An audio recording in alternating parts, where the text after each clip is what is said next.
Hello and welcome to Counterpoint. My name is David Clement, filling in for Tanya Granick-Allen. The Freedom Convoy made its way to Ottawa, and it certainly dominated the news cycle. What started as a convoy of truckers opposed to vaccine mandates has morphed into something else entirely and has now become a full-blown partisan debate. Will the convoy have an impact on vaccine mandates or COVID restrictions overall? Or has the negative coverage of the convoy meant that it's all for naught? Joining me to discuss the convoy, its political implications, and to help cut through the noise are political commentator Rowan Czech-Maurice and managing principal of AK Strategies, Anthony Koch. Thank you both for joining me on Counterpoint. Thanks for having us. Yes. So we'll start with you, Rowan. You were at the protest. I think the big question is, what is the core message that the folks brought to Ottawa? I think the core message, David, is that we are now 2 years into this pandemic, and I think there's a lot of frustration on a lot of people's parts because of the continued various COVID measures. I think what you had is that a lot of this collective frustration, it really came together with the truckers as a catalyst. So you had people from all different walks of life, all different backgrounds, all coming to really just say that we are demanding change and that we want to see a way out of this, and we're not prepared to get together and to resort to action to make this happen. And Anthony, do you see this in the same light? I think by and large, I'd have to agree with them entirely about whatever this started as, whether it was a disagreement with a specific policy objective or the original asks of the truckers in general. This has definitely morphed into something much larger than that. Unfortunately, that has, incorporated some nefarious elements, no doubt about it, like most manifestations of protests that you find for any issue. But a lot of people, I've been discussing with people all this week, that have been very frustrated and have kind of felt alone in some respect over the course of the last 2 years at various points, especially the last couple bit about, man, am I really one of these few crazy people who really thinks that maybe we need to start moving in the direction of a full and permanent reopening? Now they've realized, okay, this is a much more widespread and widely held belief than I otherwise thought. And there's excitement around that. Yeah, it almost feels like the convoy has maybe shifted the Overton window in regards to that political discussion. You did mention, Anthony, some nefarious elements. We can't ignore that. They were kind of widely publicized, I would say, both in the media and on social media. For either of you, do you think that undermines the core message of that frustration? I think it really depends, David, on a number of factors. I think it really depends on what type of media that you're consuming. So for example, one of the things that I've noticed is that social media has just been absolutely inundated with various footage. So whether you're on Instagram, Facebook, Twitter, etc., you're going to see all sorts of different perspectives. So for example, if you're on the ground and if you're getting this footage and pumping it out to social media, it's going to be very, very different, say, from what the mainstream media would put out, which I feel that they really focus on the negative elements, whereas, say, people that are getting the social media footage firsthand, I think that they're also really focusing on a lot of the positive messaging. So for example, I think especially with the youth that are more in tune with social media and perhaps people that would have a distrust of the mainstream media, I think that the positive messages of the Freedom Convoy would really resonate to a much greater extent with that demographic. And Anthony, do you think that for folks who consume mainstream media, that their perception of the convoy is maybe jaded in some sense, or runs counter to the goals and initiatives of the folks who took to Parliament Hill? So I think it has had a negative impact for a lot of people. I will clarify that statement by saying, though, that a lot of people already had made up their mind about this Freedom Convoy before it happened. Mm-hmm. And then people, this is very often what happens, then they sought out the specific bits of information that verified their position that they were already going to have, regardless of how the Freedom Convoy ended up playing up. And I think that's true on both sides of the debate. But I will say, from a partisan lens, right, I'm a political activist and I tend to see things a lot through this lens. Yep. I don't see how Donald Trump and Donald Trump Jr. endorsing this protest helps the Conservative Party in any way, or helps move the dial for a lot of Canadians who see themselves as moderate and sensible. And at the end of the day, I think most Canadians are outraged when they see Nazi flags flying around in Canadian political discourse. What I will say, we're going to build on that. We're going to come back right after the break. We'll continue on the political ramifications coming up.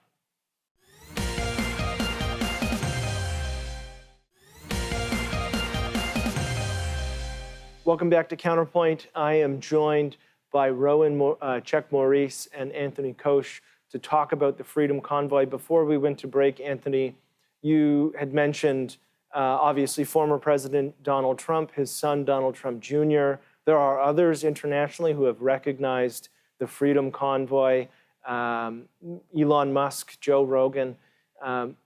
Beyond whether or not those endorsements help the goals of the Freedom Convoy, how do you feel the Conservative Party's attachment to the Freedom Convoy will play moving forward? Well, I think a lot of this should have been seen from about 80 miles away before this really came in, but you're already starting to see it, right? Michael Cooper was in the unfortunate position of giving an interview while a man was brandishing a swastika flag in the background. You've got all sorts of unsavory types who have done things at the Tomb of the Unknown Soldier, among other things. And there's no doubt about it that these kind of clips and incidents are going to be seized upon by political opposition to brand the whole movement with the same sort of stripe. One of the things that I found very frustrating is I got the perception that this was sort of pre-decided at the outset. You saw even in the run-up to the actual Freedom Convoy, there was already articles out about how this was going to be Canada's January 6th. And there was this massive buildup. People were really primed to see this in one specific way. And then lo and behold, once the actual protest starts to get, underway, people look for those specific evidence of that already put out narrative to verify it. Does that mean that we shouldn't be concerned about the fact that there are white nationalists walking on Parliament Hill?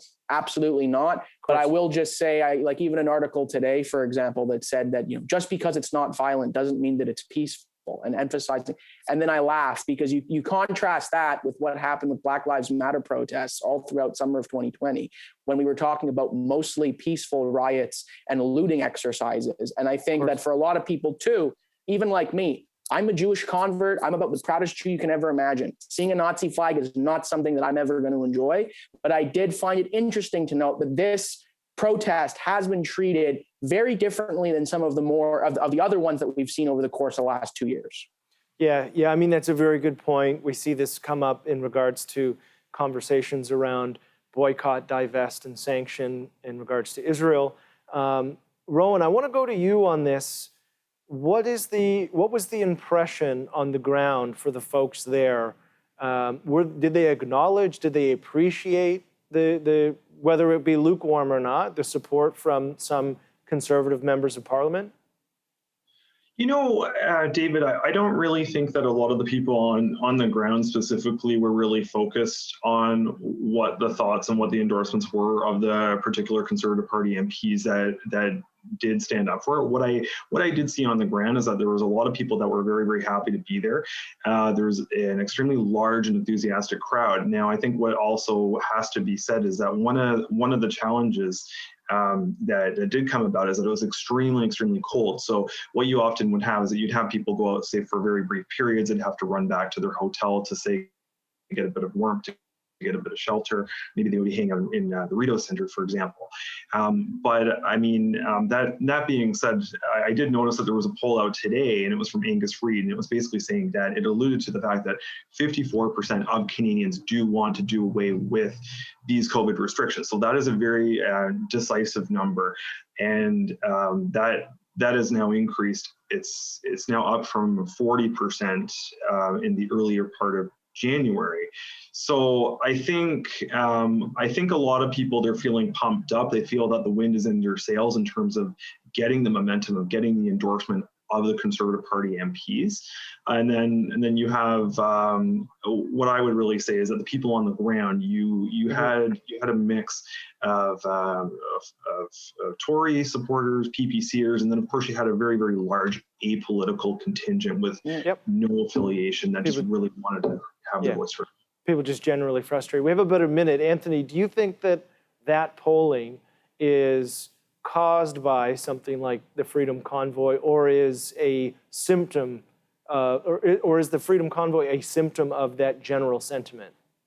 I think they're probably mutually reinforcing, but I think the largest driving portion behind this now increase has been, one, the re-implementation of measures, in spite of the fact that the overwhelming majority of society has gotten fully vaccinated and is now getting their booster shot. And also, for the overwhelming majority of the pandemic, people knew somebody who knew somebody that had a COVID, that had attracted COVID or gotten COVID.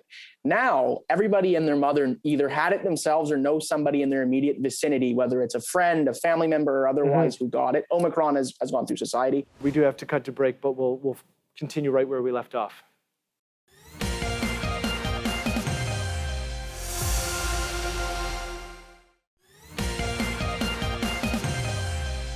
Welcome to Counterpoint. I'm David Clement. I am joined by Rowan, Czech-Maurice, and Anthony Koch. Anthony, before I interrupted you before the break, you were talking about how close COVID is now to people. Can you elaborate on how that's maybe changing people's perception of what is and isn't appropriate from a public health perspective? Yeah, so this is the thing. I always joke, but I was a so-called COVID early adopter. I actually contracted COVID-19 before vaccines were widely available in September of 2020. So before even Delta, it's a long time ago. But I'm saying even then, I was one of a rare few. You went around and you spoke to people. And like I said, they knew somebody who had contracted COVID. Whereas I was saying to a couple of friends the other day, in the last month or so, or maybe even a bit more, there was about a 2-week stretch, in particular in Montreal, where more people had contracted COVID that I knew directly in that 2-week period than the entire 20-month period sort of preceding that. And that's been the experience of most people. And I think once you start to, it demystifies it, so to speak. You know what I mean? Before it was this big, scary virus. Your only real exposure to it is, some things that you might see on social media or in the news of people hooked up to ICU beds. And then all of a sudden, when your mom and dad, brother and sister, best buddies, cousins get it, and, some of them get a little bit more sick than others, but by and large, it's sort of a run-of-the-mill flu type experience for most people. And, everybody's gone out and sort of, for the most part, done their duty on DME and got vaccinated to 80, 85, 90% in different parts of the country. You're saying, hey, why are we still doing this? It doesn't have that same level of, the fear doesn't work as well as it might have otherwise did at earlier parts in the pandemic. Yeah, and so Rowan, do you think, this would probably be especially true for the vaccinated, where their symptoms, if they are infected, are considerably more mild than, let's say, prior to the rollout of vaccines. Do you think that that's playing a role in this frustration in that Angus Reid poll, and where most people are now saying, okay, well, I know what COVID looks like firsthand, and I'm comfortable living with this? I think so. Just to piggyback on a lot of what Anthony was saying. The same Angus Reid poll is actually saying that since December the 1st, that now 20% of Canadian households have now reported COVID exposure. So it's not some foreign boogeyman. It's something that's actually arrived right on our doorstep. And I think really having the personal experience, a lot of people have not really been severely impacted. I'm not trying to downplay that there obviously were some people that had very adverse results, but I think also it ties into the fact that there are people that legitimately do have to be concerned with COVID. Whereas, you might look at a younger person, perhaps lacking the comorbidities, where they're just really feeling that the cure is worse than the disease. For example, just very, very quickly, just to add on, in Ontario, it's now our reopening day. But what we've now had to endure is we've had an extended period of, say, a lot of relatively younger and healthy people, for example, have not been able to go to the gym. So I think a lot of people, there's a disconnect. Like they're saying, well, are we really being harmed more than what we're being helped by these various measures, and are they even effective at all? Yeah, it's a very good point. I was one of those Canadians those Ontarians who exercised my newfound freedom to go to the gym. It was certainly appreciated. Do you guys feel, we have about a minute and a half left, do you guys feel that this is the start of something bigger? And I ask that in the context of other convoys that have been announced. I'm not sure if they'll come to fruition in Europe and the UK. Is this the beginning of a movement or a moment in countries like Canada, the United States, throughout Europe, where maybe this is the tipping point? Well, I'm going to say this, and this is a partially aspirational statement, I guess, on some level. But I think we've reached the end of this thing, or at the very least, we've reached the beginning of the end. And you're starting to see that. The United Kingdom says, we're done. Ireland saying, we're done. Countries like the Netherlands and Denmark and all across Europe are saying, we're done. Large swaths of the United States have done the same for quite some time, but now in increasing number. So I think moving into this summer, there's a lot of cause for optimism. The polling has switched. The evidence is here. People have gotten their vaccinations. Hospitalizations and ICU admissions are down. The virus is evolving in a way such that it is less lethal. So I'm saying I think we're reaching that critical mass point where, all right, guys, time to get on with our lives. Yeah, I mean, it'll be interesting to see how this really plays out in the near term, if there is another surge, and what the policy response is to that. And what policies are actually repealed. We'll get more into that when we come back from our commercial break.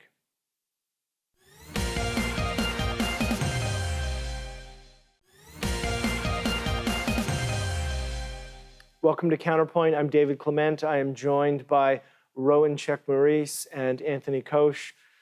So the big question is, I mean, we've talked about the Freedom Convoy, the overall narrative. We've talked about some of the nefarious elements within the protests, which have, I think, been amplified and thoroughly kind of discussed. I'm sure there will be more on that. But moving forward, what does a permanent reopening look like in your eyes? And I'll start with you, Anthony. What are some of the policies that you think Canadians want to see removed? And maybe what's warranted? What should or could continue to stay in place? I think there's a couple of evolutions that are going on right now. And I think just as we were talking in the last segment about this idea of Omicron hitting people way more close to home because a lot more people have sort of gotten it. I know a lot of people that were much more pro-vaccine mandate before this that now have had their faith sort of shaken in it to a certain extent. And I don't want to come across as anti-vaccine here. The data does bear out the fact that when it comes to hospitalization and ICU admissions, vaccines do work. It's just now with Omicron and moving forward, in terms of their ability to prevent transmissibility, it just really ain't there anymore. And a lot of people are saying, okay, well, I was double, triple vax and I still got COVID. What is actually the value in having vaccine mandates at a number of places, right? When the transmissibility factor is not there. Although I will say, I don't think the overwhelming majority of Canadians are there yet. Where I think we are at right now is, why do we need to have, in Quebec, for example, gyms closed or bars closed or even 50% capacity limits on these sorts of things? It's like, and unfortunately, I'll say this, unfortunately, because I don't like this perspective. I think if you ask the median Canadian where they are right now, they're probably at the point where they'd accept a full reopening for vaccinated individuals. I think where we're not quite there yet on the Canadian scene is that there's a lot of people, most people, I'd say, probably still do want to see measures placed on unvaccinated individuals. But so, yeah, a lot of rambling, but to resume, generally speaking, yep. I think the average Canadian, as it currently stands, thinks if you've been vaccinated, you should be able to go about your life effectively as you were before this sort of thing happened. And with maybe moderate, like maybe you have to still wear a mask inside or some variety of that. But closures, ça suffit, enough, no more of that. And Rowan, would you say that the perception on Parliament Hill was the same, or was it more the traditional anti-vax view? And I know I'm generalizing, but the traditional anti-vax view where none of the public health measures are justified? I mean, what I really found now as an admission, I mean, I have been filming a lot of the protests as a bit of a personal hobby. So I mean, I am exposed to different elements that have played out over the past year and a half. So I mean, there definitely would be a fairly substantial contingent that would just be just opposed to vaccination, just full stop. Mm-hmm. But then I think also now what you've had, one of the things that's really happening is that the public opinion is really changing. So I think what you have is that you have a lot of new converts. You have a lot of people that are, say, from the mushy middle that are now wanting to add their voice. I mean, you have people that are now not ashamed to say, hey, I'm triple vaccinated. I've done my part. I don't really see the need or justification for any restriction. So I want to add my voice in solidarity for you. Yep. So they might, I really feel that a lot of the sentiment on the ground, for example, is that they are believers in personal choice, whereas they don't really mind what other people's do, but they just don't really want to see it. Like they don't really want to be subject to these mandates, or perhaps like they don't really think it's reasonable to be showing a vaccine passport or to be restricted from society. And Anthony, we have about 30 seconds here before we close. Why do you think that has fallen on deaf ears largely up until now? The idea that if you are double vaxxed and you've done your part, that the restriction should be significantly lessened for you? Quite simply because that hasn't been public opinion until very, very recently. And that's the honest to God truth. I had this conversation with Rowan earlier. I said, guys, stop looking for nefarious reasons for why government's putting in measures. They just want to get reelected. And the second the public polling goes the other way, lo and behold, the science is going to evolve and you're going to see measures start to go away. And by every indication, that's what's going on right now. Well, thank you very much to you both for joining us on Counterpoint. Thank you. Thank you for having us, David. So the trucker convoy made it to Ottawa. Canadians are starting to have the conversation about what is and isn't appropriate in dealing with COVID-19. Is it going to make a lasting difference? Time will tell. Thank you for joining us on Counterpoint.